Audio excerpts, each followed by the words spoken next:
ধাক্কাধাক্কির এক পর্যায়ে আমি দেখতে পেলাম যে একজন ছেলে গেরুয়া কালারের একটা টি শার্ট পরা, দেখবেন ফতুয়া পরা, পরে জানতে পারি তার নাম অং মার্মা। সেই ছেলেটা লাফ দিয়ে থুতু মারছে আমাদের ফোর্সের দিকে। তো আমি ভাবলাম যে যেহেতু নেগোসিয়েশন চলতেছে, এখানে তো থুতু মারার কিছু নেই। তো আমি আমার স্যারকে বললাম যে স্যার, এই ছেলেটা জিনিসটাকে ভিন্ন খাতে নেওয়ার চেষ্টা করছে, আমি দেখি কি। সে ততক্ষণে বুঝতে পারছে আমি দেখছি।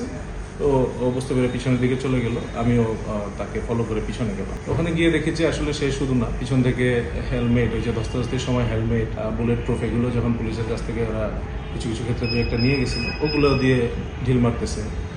কিছু ভিডিওতে দেখবেন লাঠি ছুঁড়ে মারতেছে। এরকম বেশ কয়েকজন পুলিশকে লক্ষ্য করে এইসব জিনিস ছুঁড়ে মারতেছে।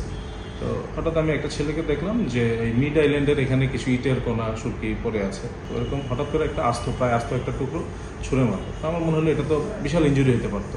তো পরবর্তীতে আমি তার কাছে গেলাম, দেখি যে না, আরেকটা ইটের টুকরা নিয়েছে ঢিল মারার জন্য। ও যে ঢিলটা মারছে, আমি ওর পিছনে হাত দিয়েছি। তো তাকে চার্জ করছে আমি যে আপনি কেন ঢিল মারতেছেন, এখানে তো আলোচনা চলছে, আপনার তো ঢিল মারার কথা না। সাথে সাথে সাদা ড্রেস পরা একটা মেয়ে এবং লম্বা চুলের একটা ছেলে, ওকে দেখবেন ভিডিওতে আছে, ওরা এসে আমাকে গায়ে হাত তুললো। তো মেয়েটা প্রথমে আঘাত করে, আমি তেমন পাত্তা দিইনি। আমি যে ছেলেটা ঢিল মারছিল তার দিকে আবার যাচ্ছিলাম তাকে চার্জ করার জন্য, কেন সে ঢিল মারবে। আর তখন এই অন্যান্য ছেলেগুলো এসে আমার গায়ে হাত তোলে। তো আমি বুঝতে পারলাম যে এখানে দাঁড়ায় থাকলে আমাকে আসলে খুব খারাপ পরিণতি ভোগ করতে হবে। আমি তৎক্ষণাৎ একটু প্রাইভেট ডিফেন্স, আমি আমার আত্মরক্ষার কৌশল প্রয়োগ করি। আমি ওই ছেলেগুলোর দিকে আমি ফোর্স অ্যাপ্লাই করি।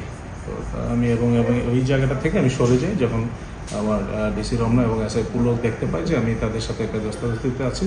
তো স্যাররা এসে আমাকে রেস্কিউ করে। এই পর্যায়ে আমি আসলে একটা স্টেপ মিস করে পড়ে যাই।